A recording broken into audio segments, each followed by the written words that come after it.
Welcome to Spiritual Steps, a podcast about learning to pray, listen, and grow by taking small steps on the spiritual journey. I'm your host, Stephen Hovader, and this is episode 23, Words of Affirmation. Learn the practice of intentionally using your language, one of your most powerful tools to bless other people. Everybody you know takes in poisonous words every day. Some are spoken out of anger or frustration. Some arise out of fear or just sheer selfishness or evil, meanness. Some are meant to convey truth or something that we think is truth, but instead of opening our eyes to the light, they wrap us in darkness.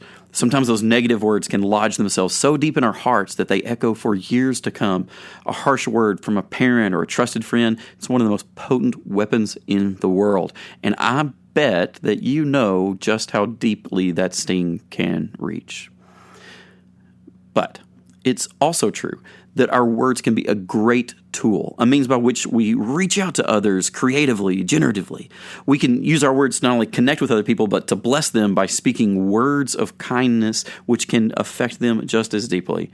Many people desperately want and really need to hear that kind of blessing. Michael Frost, in his book, Surprise the World, includes words of affirmation as a way that we can use our words to bless other people. It's one of the habits that people need to develop to engage in the mission of God.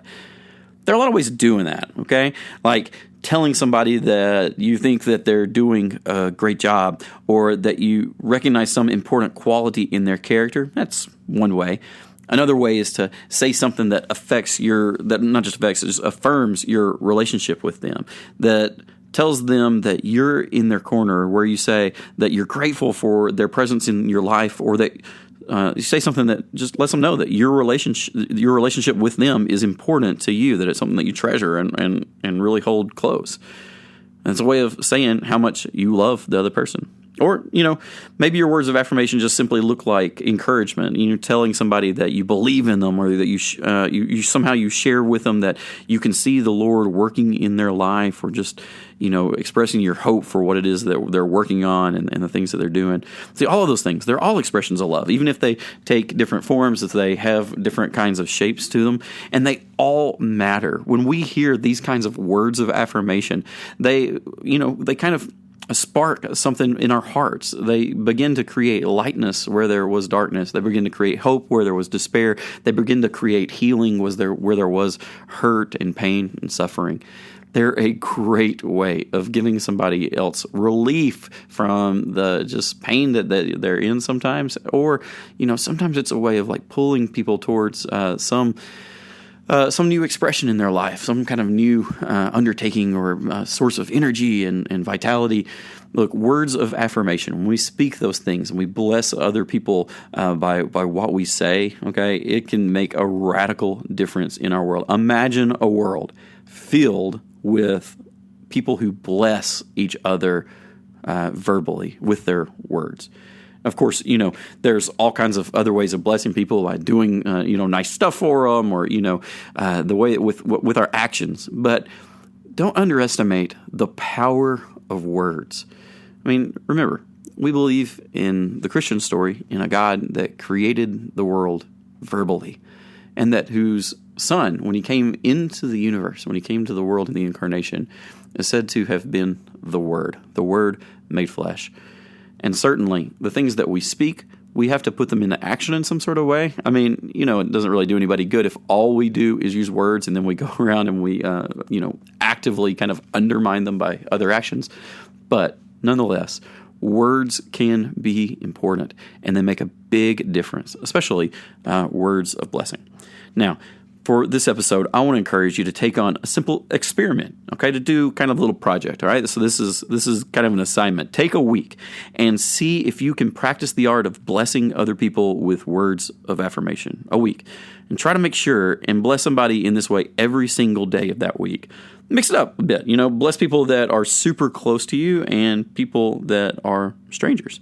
Bless people that are in your inner circle and those who are still only acquaintances, like a whole spectrum of somebody that's like your closest friend, somebody in your family, and then somebody that's way out on the edge of your life, okay? Bless somebody that's a peer, or bless somebody that's maybe a generation older than you are, or maybe a generation younger, okay?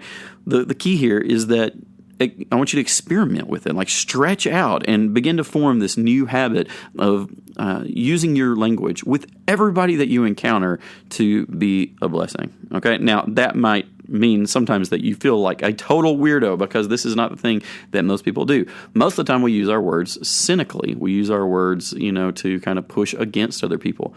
But for you, take a week, okay, and begin stretching yourself into the habit of using your words as a positive force in the world, okay?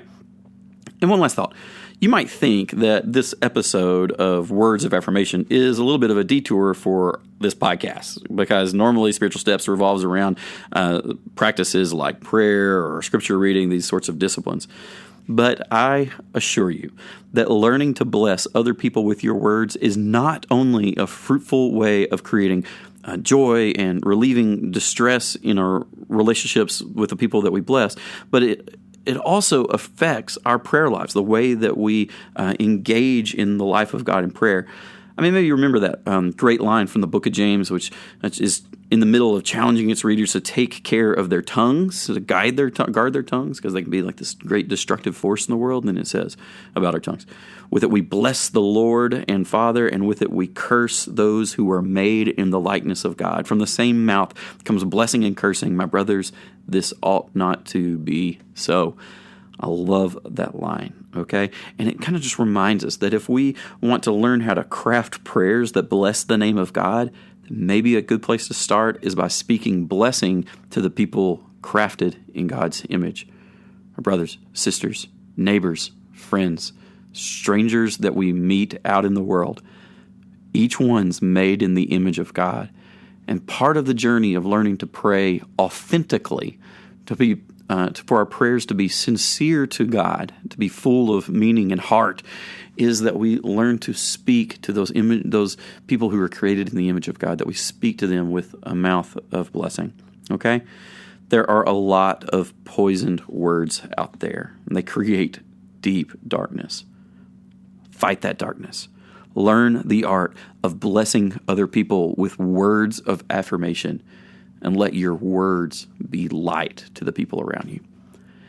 That's it for this episode. Thanks for listening. If you have any comments or questions, or just want to reach out, then would love for you to do that on Twitter. My username is @StephenHovatter, or you can find me on Facebook too.